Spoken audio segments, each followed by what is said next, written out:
absolutely integral to our plan.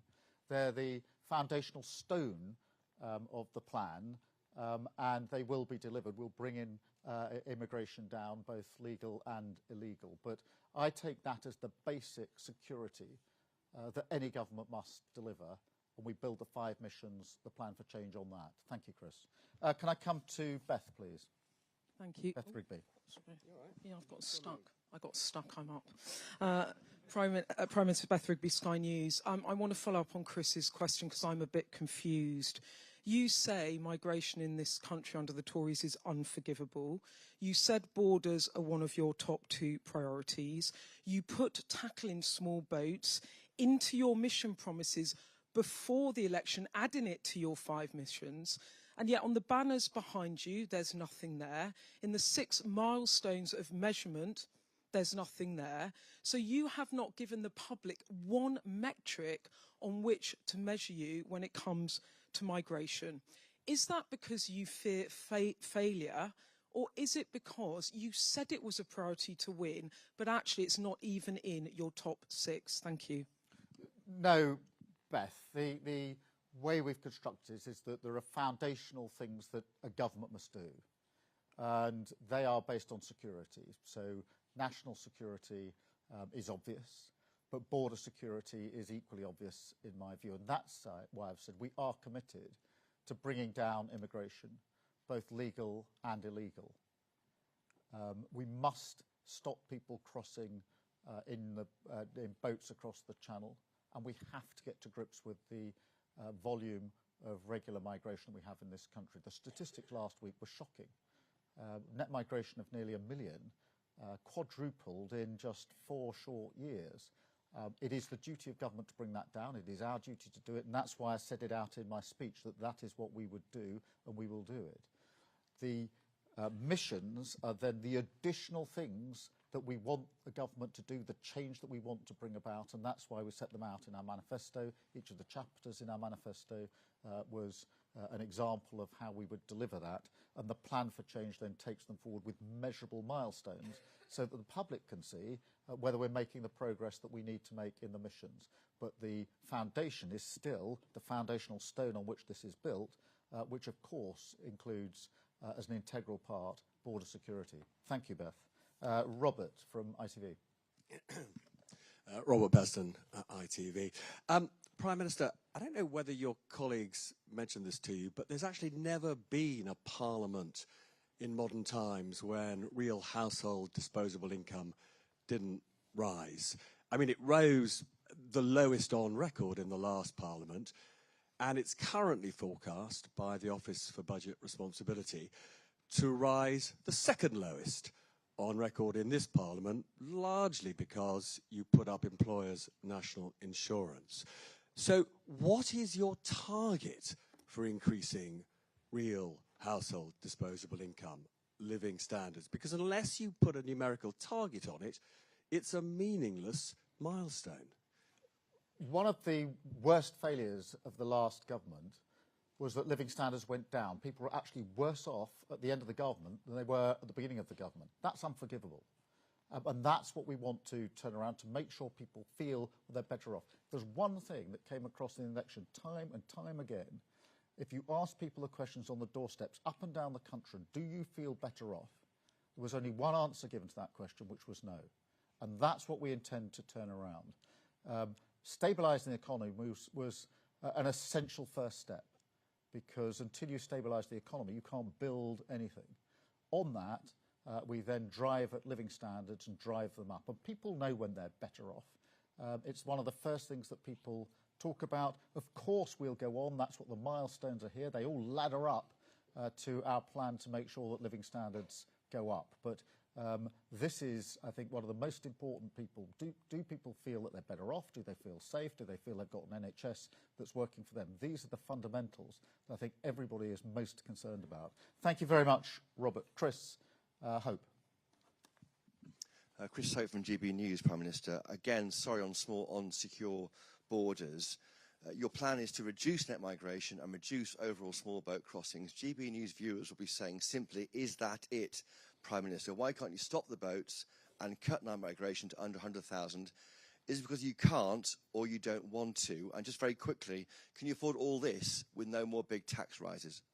Look, Chris, we are going to drive down migration, both legal and illegal.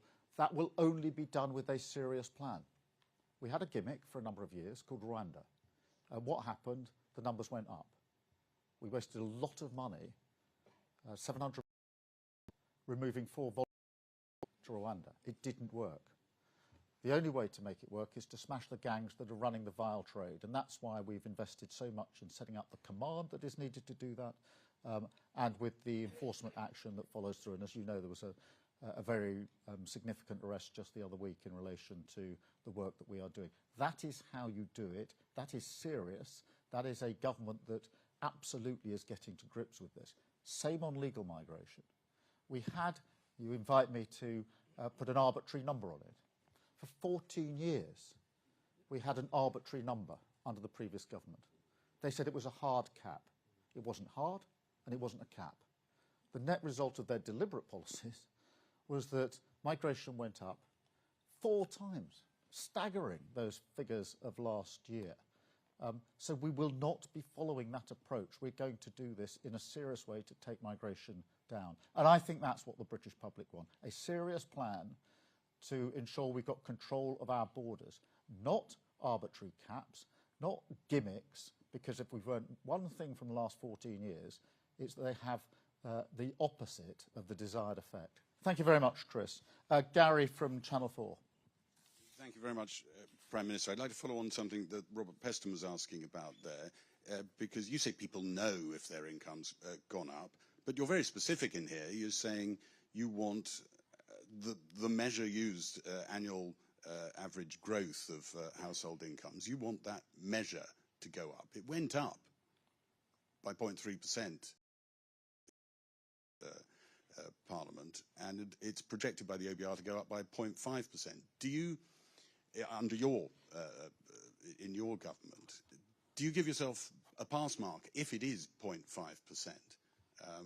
Is that job done? And I've got to ask some of these other ones, which are slightly puzzling. On the NHS pledge, milestone, sorry.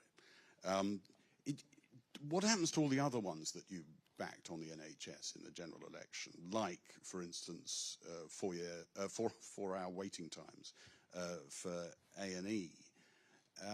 And can I also ask you, make a point in this document of talking about the 1.5 million homes in England? Gary, it's one question. Well, it's a long document. We've come a long way. Yeah, but I mean, we're never going to a lot of people to get through. You change your language here on housing and you say it's hugely ambitious. Is that because you actually think the 1.5 million is a bit of a moonshot and you're not going to get there and you're preparing the ground for that? Well, Gary, let me take all 3 parts of your question. Firstly, on living standards, look, nobody feels they're better off under the last government. And, you know, we just tested that on the 4th of July across the entire country. One of the main conversations on every doorstep was people saying they didn't feel better off. In fact, they felt worse off. That's what we are intending to change, and that's why we've made it one of the priorities under the plan. On the second point you make about the NHS, I want to hit this absolutely on the head, because I do not accept the proposition that because you drive to deal with waiting lists, then everything else must suffer.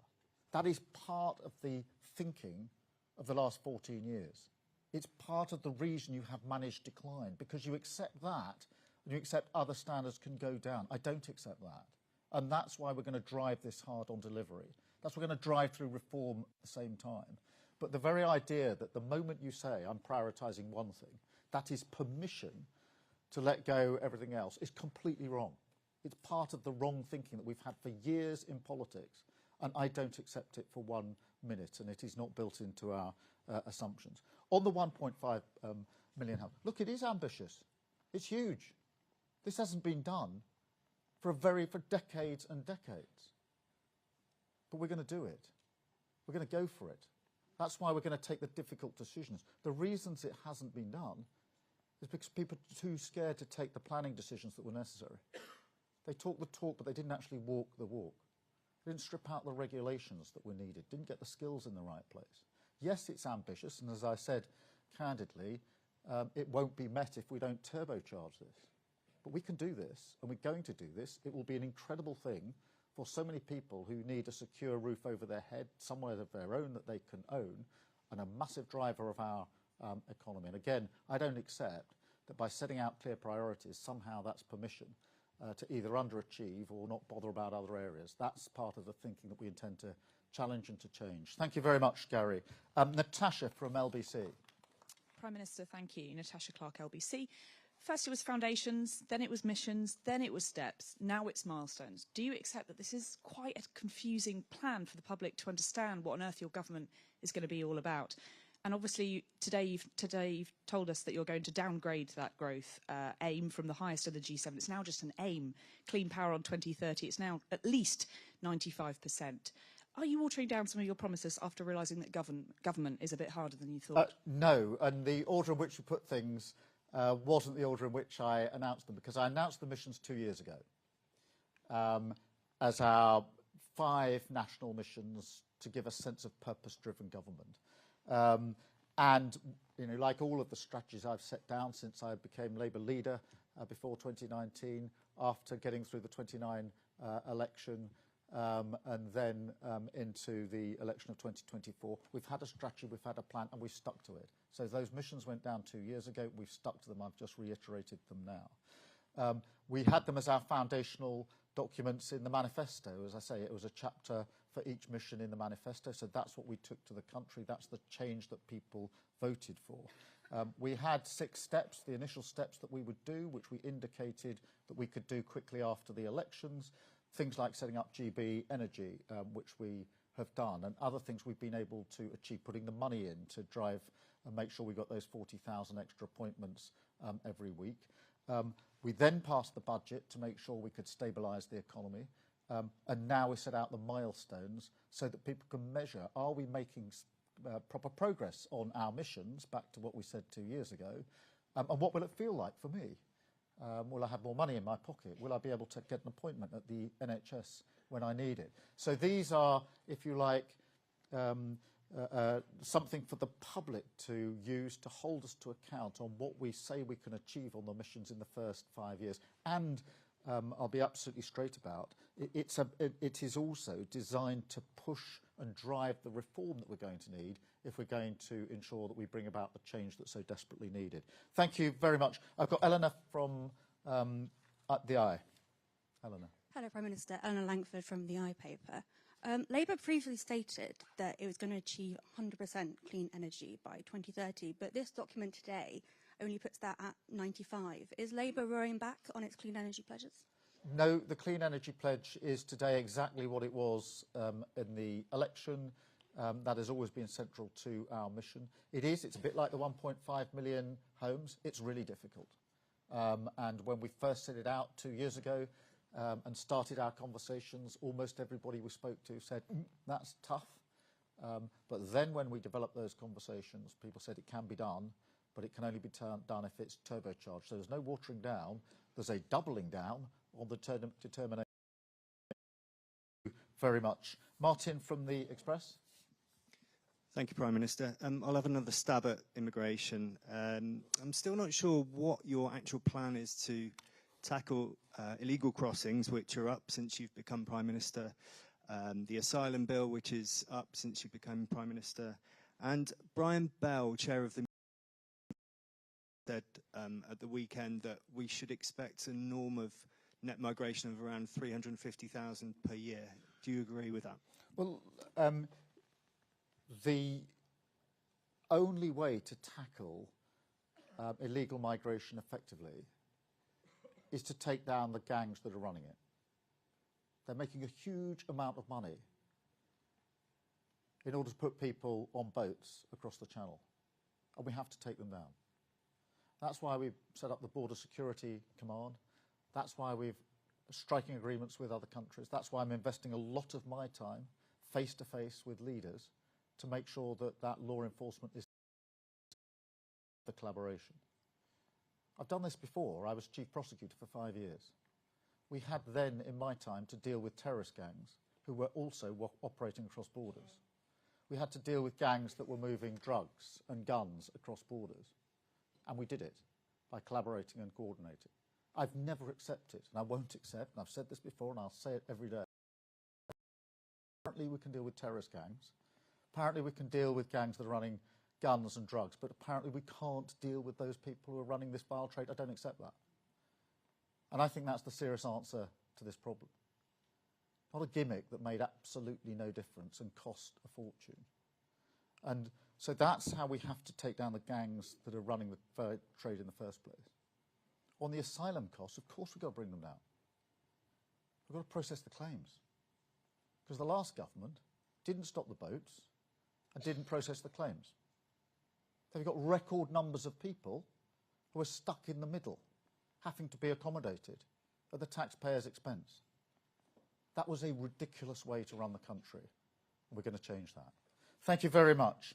Can I have Anna from the FT? Hi, Anna Gross from the Financial Times. When you select six targets like this, there's obviously going to be an opportunity cost for other policy areas that aren't being targeted. None of the six milestones that you've selected here seem like levers that will actually drive growth. There's nothing on skills, on training, on transport, on driving investment into the UK. Has the government given up on prioritising economic growth? And just a second part of that, you also previously said you'd have the highest growth in the G7 by the end of this Parliament. Is that still the ambition? Firstly, let me push back on the suggestion that none of these have got anything to do with growth. They've all got everything to do about growth. If you can't get an operation and you can't get back to work, it has a massive impact on growth. Housing has a massive impact on growth. It's one of the biggest factors in determining growth, the house building projects across the country. Not just the projects themselves, but also the way in which it allows people to live where they need to live for the jobs that they're going to have. So these are all deliberately there, laddering up to growth, which is the #1 mission of this government. So each in their own way contributes to that. Clean power is another example. If you ask businesses, what's the thing that's really caused you the most problem over the last 3 years? Almost all of them will say very high energy bills. And so they are all there. They actually all ladder up to growth. On your second challenge that on the highest sustainable growth in the G7, that is what I set out 2 years ago. That's what I'm doubling down on today. But what we're putting in place is a milestone so people can sense, can know and measure and hold us to account as to how we're doing on that. Because growth is fundamentally important. It remains the mission. We double down on it. But growth in the abstract doesn't feel the same or doesn't mean the same thing as people feeling that they're better off. And therefore, I want to make sure that people understand, what do we mean when we say the highest sustainable growth in the G7? We mean you're going to feel better off. And so it's a milestone towards that mission which remains in place. Thank you very much, Anna. Ben from The Telegraph. Thank you, Prime Minister. Ben Riley-Smith from The Telegraph. Can I go back to that clean energy pledge? You seem to be suggesting nothing's changed, but I've got your manifesto here. It says 0 carbon electricity. That's 100% clean. Today you're saying 95% clean. So are you really arguing that voters, when they read 0 carbon, should have read 5% carbon? Well, Ben, the mission hasn't changed from the day I launched it nearly 2 years ago in terms of where we need to get to on clean energy by 2030. It's exactly the same as it always was. There's always going to be a mix, but that is the pledge that we made 2 years ago. That is the mission, and we've not changed it today. Thank you. Harry from The Sun. Thank you, Prime Minister. Harry Cole from The Sun. When Rishi Sunak unveiled his 5 pledges, you mentioned them earlier, you accused him, and I quote, of failing to tackle the big pressures the country face by picking easy targets, achievable goals. But haven't you just done exactly the same thing? This is low-hanging fruit, isn't it? There's no migration, no living standards, totally woolly targets on NHS reform. And to quote you again, where's the thud on Whitehall's desk about the 11 million working-age people who are not in work? How can that not be a mission?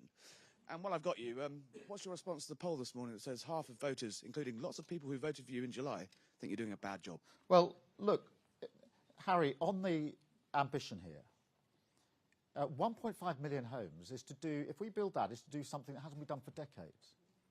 That's really bold. It's not lacking ambition. That's not easy. It won't happen, by the way, if we don't make the change that we've spelt out. It will not happen. That's what I spelt out directly in my speech. That's how hard it is. Waiting list down to target by the end of this Parliament when there's 7 million. That's never been done before. That's hardly unambitious. That's hardly the warm bath that Rishi Sunak got into. Clean power by 2030. I can tell you, Harry, when I announced that 2 years ago, the first response of almost everybody is, that's not achievable. You're never going to do it. They didn't say, oh, that's a breeze. I don't accept that they are not ambitious. I accept they're actually really risky for us to put them up there, because that is now the measurable that we've chosen to put before the public. And look, Harry, on polls or anything else, I know what I was elected to do, which was to change the country for millions of people who desperately need change. I knew we had to do the hard yards early on, take the tough decisions early on. Anybody who's ever run a business or an organisation knows if you're going to change things, you don't identify a tough decision and say, I'll do it in a couple of years' time. You do it straight away. I'll be measured when we get to the next election by whether I've delivered on what I'm saying I'll do for the British public, and that is the plan that we've set out today, the measurables that we have chosen to put out there to be measured against. And I've chosen them because I'm convinced they're the change that the country needs and people need to feel. So thank you, Harry. Aubrey at the Times. Good afternoon, Prime Minister. Aubrey Alagrassi from the Times. You talk about the needs to be honest about. Isn't it the case that the government quite narrowly on these targets, you will neglect and deprioritise other things? That could include accident and emergency, GP appointments, immigration, and violence against women and girls. So can you be honest about the trade-offs that you're making here? And to follow up on the question about the Clean Energy Pledge, you say that it's exactly what was in the manifesto, but we've reread it. It doesn't appear there. So can you explain to people why it can't be 100% by 2030? Yeah, look, in terms of the trade-offs, I'd say two things. Firstly, I think everybody would accept that a government needs priorities. And the reason a government needs priorities is because without priorities, you don't get anything delivered. You just have a scattergun, and you don't have the focus that you need. So we have to have priorities. Now, it is inevitable that as soon as you put priorities up there, somebody will say, oh, but why didn't you include this? Why didn't you include that? And you end up back where you started, which is without priorities at all. So you have to have priorities to drive delivery. Every business knows that. Every organisation knows that. Anyone who's ever done anything in their lives knows that you need to have priorities if you're going to get things done. If you just have a generalist scattergun approach, it's the surest way of ensuring that you're not actually going to deliver anything. I do not accept that by putting priorities up there, that we're giving permission on everything else to fail. I don't accept that. I won't accept that. That is not acceptable, and it's not the way we'll do government. But this is setting out measurables for people so that they can see how we're making progress on our missions and hold us to account for those missions and to drive delivery and drive the change that we need in order to do so. In relation to the Clean Power mission, as I say, we launched this 2 years ago. The ambition, the nature, what we've said about it has been completely consistent for 2 years. As I say, the reaction at the time is it's not possible, something I didn't accept then and I don't accept now. I've got Sophie from the Daily Mirror. Sophie Huskisson from the Daily Mirror. Prime Minister, Scotland has vowed to axe the two-child benefit limit.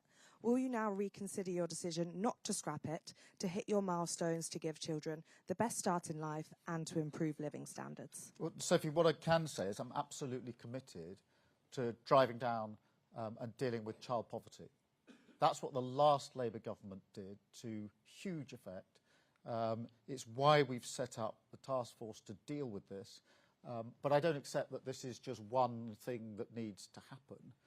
If you're really going to tackle child poverty, you've got to look at housing, you've got to look at health, you've got to look at education, you've got to look at so many aspects of a child's life in order to take it seriously and to bring it down. So I know it's easy to think there's one silver bullet, and if you just do that one thing, that will change everything. I don't accept that, but we've got a strategy that we're working on to ensure that we do what the last Labour government did, which is to drive down child poverty. Thank you very much. I've got Harriet from the Daily Mail.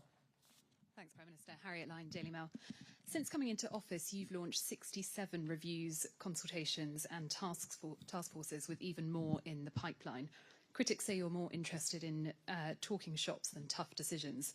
Don't these reviews show that you simply didn't have a plan for what to do when you got into government? No. And if you look at what we've done, there's a whole list of things that we've done already in government. I listed some of them in my conference speech in September. I haven't got time to repeat that speech here, but there were a long list of things that we've already delivered on, setting up Great British Energy, making sure that we're doing the, already starting on the planning reform that we need, already using the money we've got to bring down the waiting lists in our hospitals. There's the Border Security Command already set up. So the delivery, there's lots and lots of stuff that's being delivered. But of course we've got to review things when we get into government. The first thing we had to do was review the books. I'm glad we did, although I didn't like what we found. We reviewed the books and found there was a £22 billion black hole. It's a good thing we did that review, because if we hadn't done that review, we wouldn't have been able to pass the budget, which is now stabilising the economy. We reviewed how many people we had in our prisons. Many more than we needed, bursting point, to a point where when I was trying to deal with the disorders, we were really struggling with whether we had enough prison places. That's unforgivable. I don't care which political party anyone supports. That is totally unforgivable. We're reviewing what's going on in immigration, because the numbers that came out last week were staggering. Of course we're going to review how we're going to deal with that, because everywhere you look, the failure of the last government was much more profound and deep than even everybody thought it was on the 4th of July. So like any business or organisation, as I say, you've got to understand what you're dealing with once you're in a position to deal with it. And that's why we are looking across the board, looking at what we've got to do, and already getting on with the change that we need. Thank you very much. Thank you all. Thank you for being here.